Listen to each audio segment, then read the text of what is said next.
حضرت سیدہ زینب نے پوچھا امام حسین سے کہ سارے زمانے نے روکا ہے، ٹھیک ہے آپ حق پہ ہیں، یہ بھی سب نے کہا آپ حق پہ ہیں، پر روکا بھی سب نے، آپ روکے کیوں نہیں؟ تو ابن کثیر اور ابن اسیر لکھتے ہیں کہ امام حسین رو پڑے، کہنے لگے بہن میں رک جاتا پر میں نے رات کو نانا مصطفیٰ کو خواب میں دیکھا۔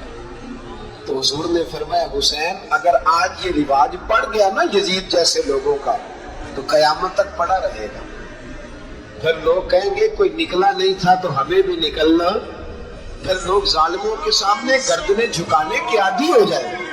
میں کہتا رہتا ہوں، کہہ رہا ہوں، کربلا کی جنگ کفر اسلام کی جنگ نہیں، کفر اسلام کی جنگ نہیں کربلا کی، کیونکہ یزید تو بڑا پکا نمازی تھا، خطبہ دیتا تھا وہ تو۔ جب امام حسین رضی اللہ تعالیٰ عنہ نے کربلا کے میدان میں جمعے کا دن تھا تو یزید کے سامنے کو بات کرنی شروع کی عمر بن سعد کے سامنے، تو عمر بن سعد کہنے لگا حسین زیادہ باتیں نہ کر، ہمارا جمعہ لیٹ ہو رہا ہے، جنگ کے لیے تیار ہو، فٹافٹ آ۔ اہل بیت نبوت کو قتل کریں گے اور قتل کے بعد پھر نماز پڑھیں گے اور پھر کہیں گے اللہم صلی علی محمد وعلی آل محمد، اسی نماز میں پھر درود بھی پڑھیں گے۔ یہ کیسا مرتبہ ہے، کیسا انداز ہے، دوستی قاتل سے بھی مقتول سے یارانہ۔ امام حسین نے حر بن یزید امام حسین سے کہنے لگا مجھے حکم ہے آپ کو روکنے کا، آپ آگے نہیں جا سکتے۔ امام صاحب نے فرمایا بجا زمین اللہ کی ہے، اس نے کہا آپ بیعت نہیں کر رہے، یزید کی حالات آپ کے حق میں درست نہیں ہے، آپ نہیں جائیں گے۔ امام روک گئے۔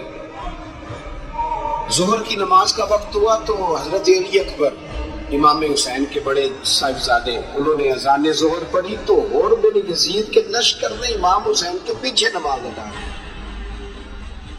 کہا بھئی تم مقابلے میں آئے ہو نماز پیچھے پڑھتے ہو؟ کہا حضور مقابلہ تو تلواروں سے کر رہے ہیں پر ہمارا دل تو مانتا ہے نا کہ مصطفیٰ کا نواسہ بڑی شان والا ہے۔ حر بن یزید نے 3 نمازیں لشکر سمیت امام حسین کے پیچھے پڑھی ہیں، 3 نمازیں، ظہر عصر اور مغرب۔ پھر امام حسین کے سامنے شرائط پیش کی کہ آپ کو یہاں گھیر لیا گیا ہے، یہاں بیعت کریں گے، یہاں پہ جنگ کریں گے، دو ہی باتیں۔ امام حسین نے فرمایا نہیں بھائی بیعت تو میں نہیں کرتا، اس کے علاوہ تم جو کہتے ہو میں کرنے کو تیار ہوں۔ اس نے خط لکھا، عبید اللہ ابن زیاد پہ بندہ دوڑایا پیچھے کوفے، چند میل سے کوفہ تھا، کہا وہ نہیں مان رہے، کیا کروں؟ حسین ابن علی ہے، میں زیادہ دیر انہیں روک بھی نہیں سکتا۔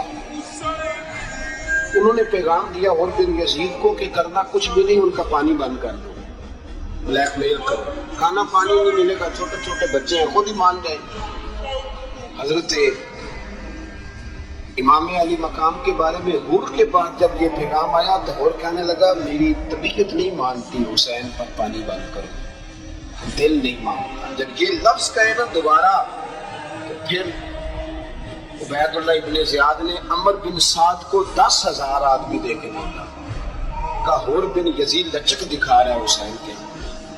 ایک ریل کا علاقہ تھا، بڑی وہاں فصل ہوتی تھی، لوگ کوشش کرتے تھے وہاں کا گورنر بننے کی، کوشش کرتے تھے۔ تو عبید اللہ ابن زیاد کہنے لگا تمہیں رے کی گورنری ملے گی، سب سے سرسبز و شاداب علاقہ، تمہیں وہاں کا گورنر بنایا جائے گا اگر حسین کے خلاف لڑو گے۔ یہ اتنی زبردست ہوتی ہے گورنریاں کہ گورنریوں کے لیے لوگ نسل رسول کے خلاف بھی نکل آتے ہیں، یہ اتنی تگڑی ہوتی ہیں، اتنی جلدی وفاداریاں بدلتی